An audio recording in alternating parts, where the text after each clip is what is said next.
Good afternoon and welcome to the session. This afternoon I'll be taking a look at new ArcGIS Javascript API capabilities, and then I'll follow to introduce Esri's new Experience Builder product. In terms of new ArcGIS JavaScript API capabilities, we'll be taking a look at those that take advantage of client-side data performance improvements, and also those that bring version 4 of the API closer to functional parity with version 3. From there, we'll move on to the soon-to-be-released Experience Builder product. I'll describe it in relation to Web App Builder, its key characteristics, and I'll then move on to give some information about availability. Amongst all that, I have about 6 or 7 demonstrations planned, and we'll follow with a question and answer session. So let's make a start. The ArcGIS JavaScript API is presently at version 4.13, and it's now about 3.5 years since it was first released. Progressive developments in this API are important. They're important because this product underpins many of the Esri off-the-shelf products like Web App Builder and ArcGIS Online, for example. Within the last 12 months, there have been 4 incremental releases of the API, and these have included many new capabilities. Considering these then, there are a few underlying themes that have driven the way in which these capabilities have become available. Firstly, efficiency gains in bringing data client-side has made many of the new data visualization techniques possible. Secondly, Esri's goal to bring version 4 of the API closer to functional parity with version 3 has also driven the expansion of new capabilities. And thirdly, there are capabilities that go beyond what was ever possible with version 3 of the API. So let's step through a snapshot of these. Firstly, to consider client-side efficiency gains. There are a number of new capabilities made possible because of the efficiency developments in bringing data from the server down to the client. In particular, use of the binary PBF format has dramatically increased the speed with which data can be brought down. This, coupled with the use of feature tile layers and caching, is underpinning the new performance and visualization capabilities. Some of the new capabilities made possible are listed on the screen. They include being able to apply a display filter to emphasize or hide features, for example, and a dot density renderer. Also, things like vector tile layers can display about 50% faster. Version 4 of the ArcGIS JavaScript API is due to reach full functional parity with version 3 in about the next 12 to 18 months. Listed here are some of the new capabilities that have come about as part of the commitment towards this goal. These include scale-dependent displays and the slider widget, for example. And on the subject of editing, a new editor widget has become available. The widget provides the ability to update and edit features, point, line, or polygon, and their polygon features and their attributes with a minimal amount of code. And I'll show an example of this in the approaching demonstration. Finally, there are new additions that leverage the recent advances made within version 4 of the API. Examples include new symbology methods for 2D and 3D data, the ability to use arcade expressions in pop-ups, and also being able to have 3D scenes in our applications with 2D maps, for example. There is also native layer support of the GeoJSON format, which I'll be showing and talking about within the demonstration that I'm about to switch to.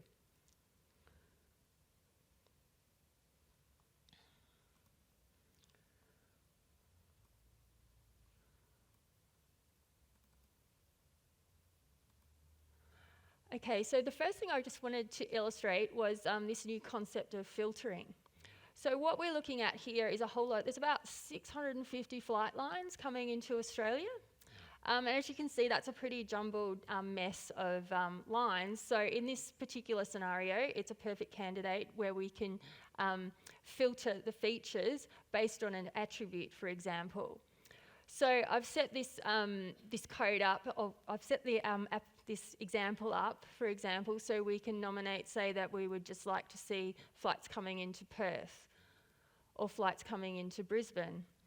Now, the way this works is we're using the feature layer view object within the JavaScript API, and when the actual layer is loaded into the application, all of those features are brought down to the client, and they're within that feature layer object, and therefore they are there, and when subsequent queries are done, it's those features that are held on the client that are queried.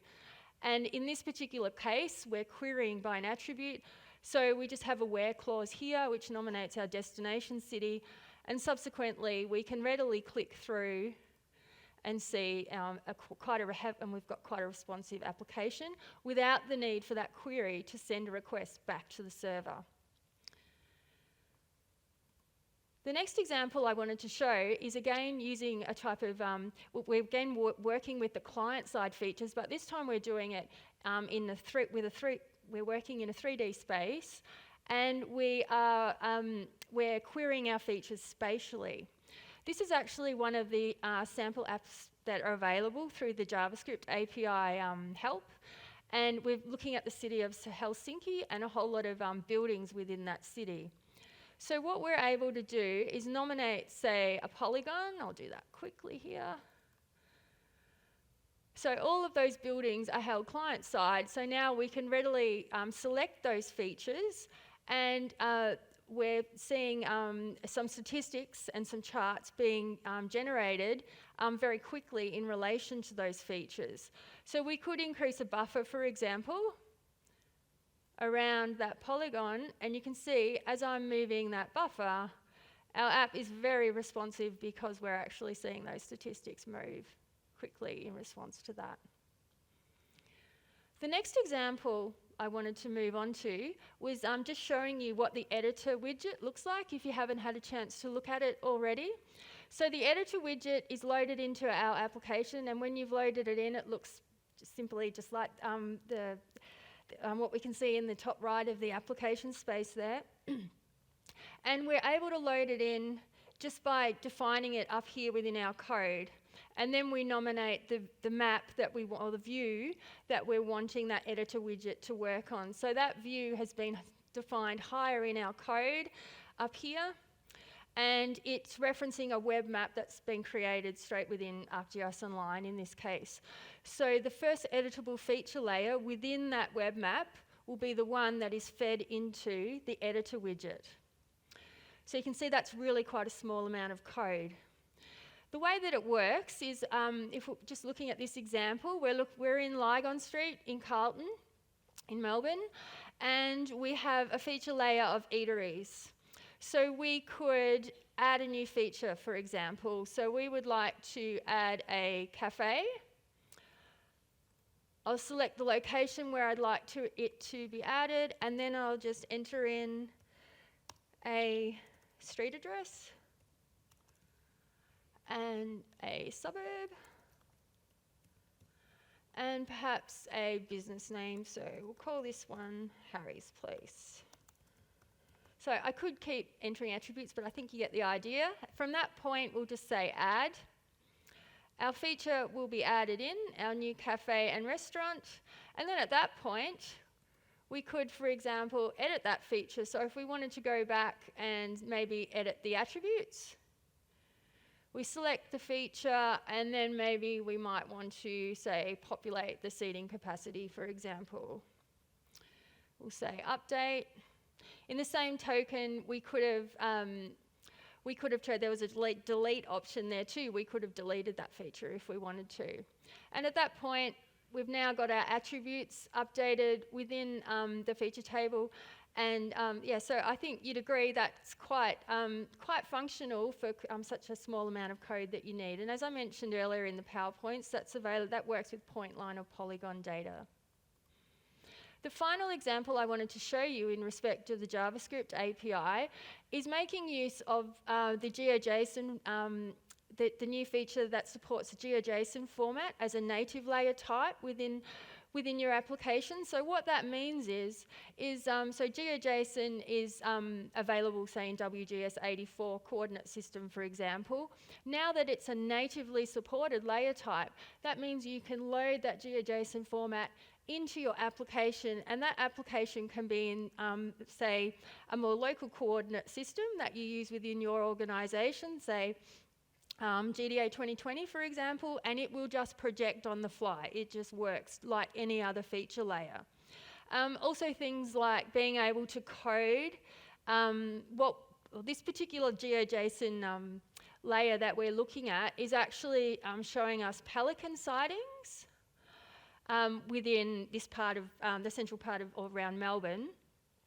And so we're able to our rendering code to represent that layer is exactly the same that we would use for any other feature layer. So in this particular case, we're color coding the pelican sightings with respect to the hour of the day that they were sighted and the size of the, and the number of sightings that were seen.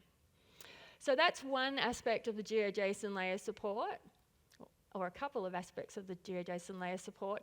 The other, and of course, because it's natively supported, we can also use the new temporal display capabilities that came in within the last 12 months to display our features.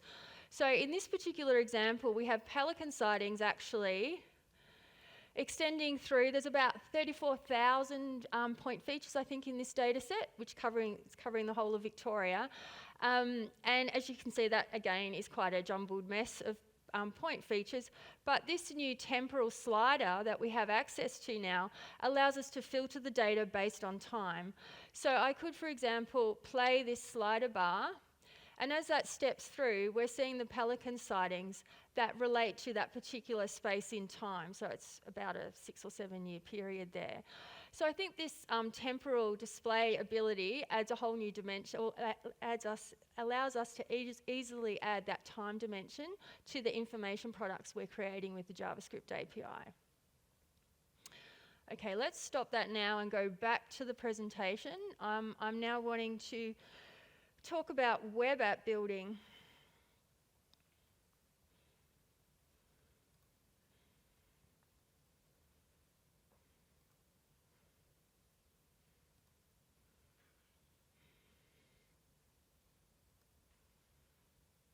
Okay, so Esri's Web App Builder product is an extremely successful Esri product on the ArcGIS platform.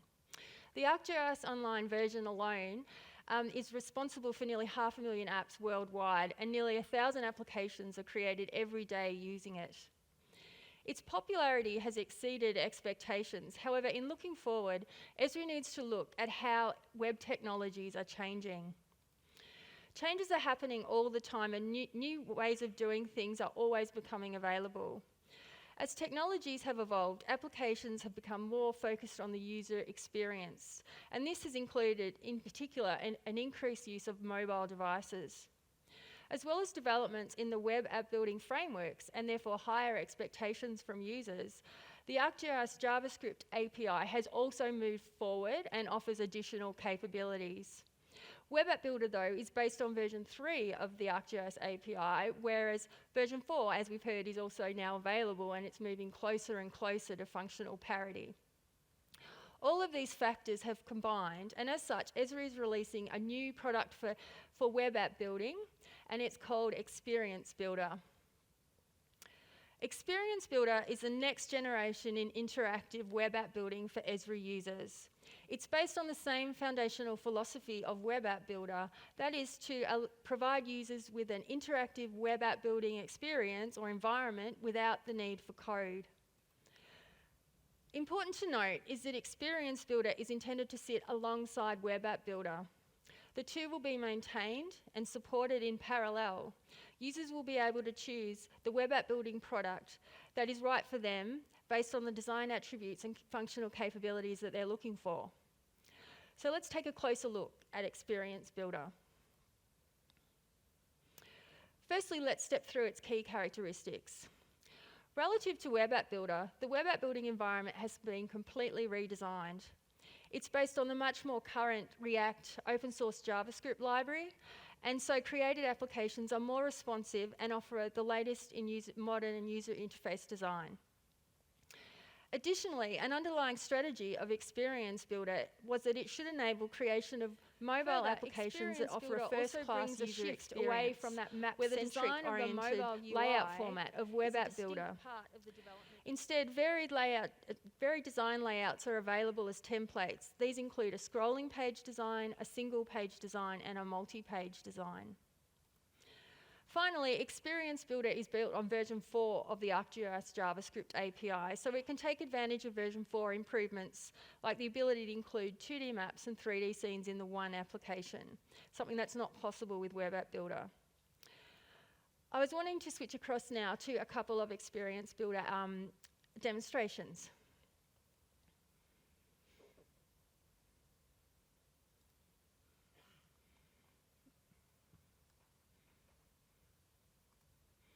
Okay, so when we work in Experience Builder, what we're looking at here is an application that was created using one of the templates and it's actually got some data plugged into it from San Diego.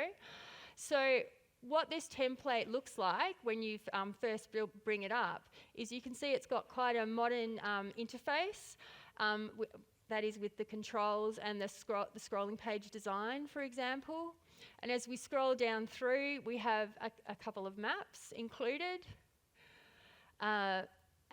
Within those maps, we could say, in this particular use case, we could say, click on a feature, and the map actually zooms to that feature. Let's choose one that's a little bit further away. Okay, so as you can see, as you click, there's one operational layer in there, and it's highlighting that operational layer on the map. In the same way, we could click this detail button, and that will open a further page that gives further information about that particular feature. So that's the multi-page design that I mentioned in that key characteristics slide. The other thing within the San Diego app is that, as you can see, if we just scroll down, it has a number of different media that you can load into it, and then click on each of the features, and then that will go to another web page, for example. And I think down the bottom there's also a video included. So that's effectively what a finished application looks like. What I was wanting to do now is switch across to one of the Create New page that you'll see when you go to create your own Experience Builder application. And in here, there's a number of different templates that you can choose to nominate. So let's use this City Explorer template, which was used to create that last example that we saw. And we'll create our own application and just have a look at what the canvas looks like, what the interface looks like, and how we move around within it. So what we're seeing here is, again, it's just got that, by default, it will have that San Diego content loaded in within it. And when we work within this canvas, it's a matter of essentially just clicking on a feature. So at the moment, the header bar is highlighted, so we could, and over here on the right, we could change that header bar just by clicking in here. We might want to change it to blue, for example. Or we might also want to change the background image. So I'll double click the background image. And notice here how this styling panel has changed, because now it's reflecting whichever feature I've just clicked. And we'll browse to an image that I have stored locally on my machine. And this application that we're creating, I'm actually doing it to represent an area in Victoria near where I live, which is called Mount Zero, near the Grampians. So we've got a picture here of Mount Zero. One thing I haven't mentioned in this particular, with respect to this particular application, is over here on the left we also have access to, so we can see our home page, for example, and then the details page, for example, that we saw in that last San Diego application. So all of those pages exist there in a format that you can readily access and start plugging your own data into and changing things. So if we go back to the home page, we could double click the title, and I could change that, for example, to Mount Zero. Okay, so let's change the size of that text to maybe 28. Okay, or larger. Let's make it much larger. Okay, so that looks a bit better. So it's effectively a matter of just clicking the items and nominating how you want them to appear or plugging data into them. Without going through the whole monotony of every single feature there, I've gone through and created one previously. So you can see here it's starting to look a little bit more like an application that's closer to finished. And you can see here this accommodation link up here, that's been set over here. We set that up to a particular Grampians accommodation link there. So it's just a matter of over-typing what you want that link to go to. One of the things you're probably most interested in, though, is how do we plug our actual spatial data or our web maps or operational layers into the application. So that was what I wanted to show you next. So in here, we have our blank template of our map with the operational layer over here on the left waiting to be populated. The way that we populate that with data is I need to choose this data tab up here. And then I'll choose add data, and that will take me to my content from my ArcGIS Online account. And from within here, I'll nominate, I have a Mount Zero map that I've created previously that has one operational layer in it. Having loaded that into our application, I could now double click the map, choose set data, choose Mount Zero, and we'll see that Mount Zero app coming up within our application. This particular web map, I have a wildflowers operational layer or feature layer contained within it. So I could use that particular feature layer to populate this this operational panel here on the left. So we'll double click that. I'll choose set data. That's now looking at the feature layers that are contained within that web map. I'll choose Mount Zero wildflowers, and straight away we're seeing it's picked up that there's a URL graphic field in that feature layer, and there's also a name field. We could then go through and populate, for example, what comes up with the details page when we click the detail button there.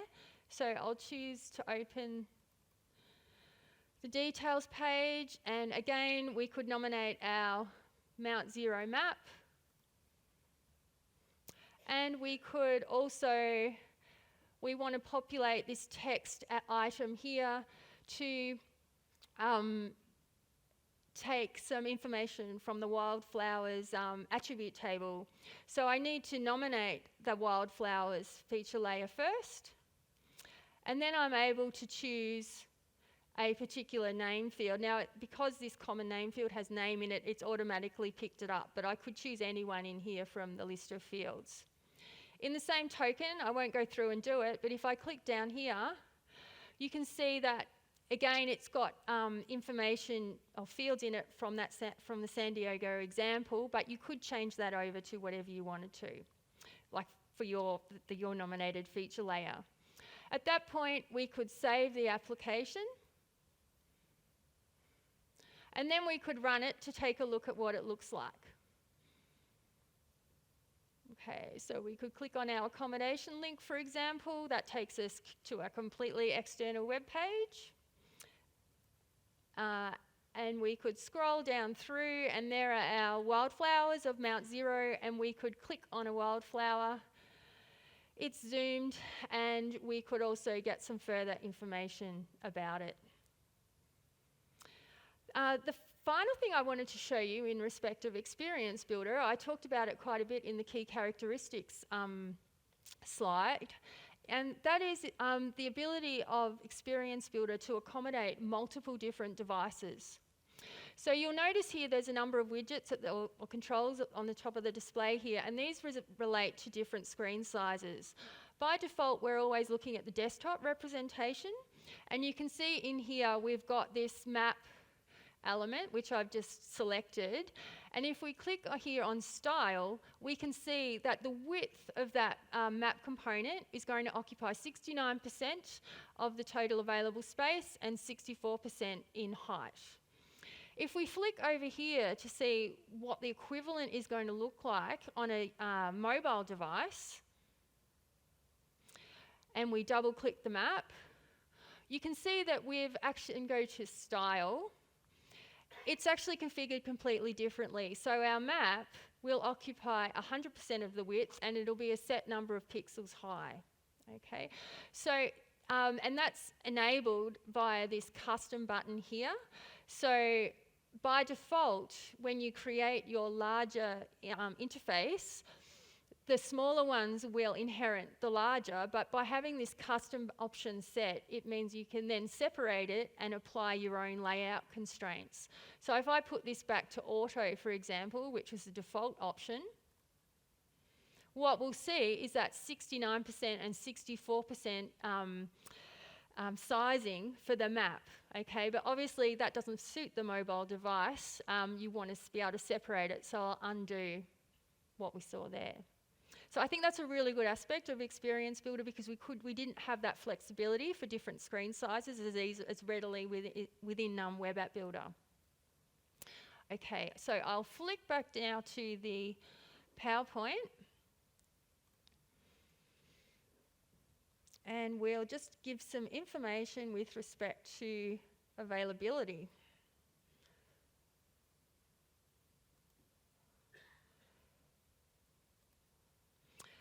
So similar to Web App Builder, Experience Builder is going to be available in 3 different product offerings. One will be for ArcGIS Online, one will be a developer edition, and one will be the ArcGIS Enterprise edition. The ArcGIS Online edition and the developer edition are presently at public beta, and the final release is planned for January next year. The timelines for the Enterprise edition, so that's the edition that will run with Portal, are still to be announced. There is presently a public beta available, and if you'd like to join that, you can readily take a look at it by just doing a search on Experience Builder public beta. So to summarise, we've taken a snapshot look at some of the recent advances within the ArcGIS Javascript API, and we've also been introduced and hopefully excited by the new Experience Builder product from Esri that represents the next generation in Esri web app building. Thanks for coming along to the session. I've got a few extra resource links there that you might be interested in taking a look at, and I guess we'll finish with a few questions if that's... Perfect. Thank you very much for that one, Alison.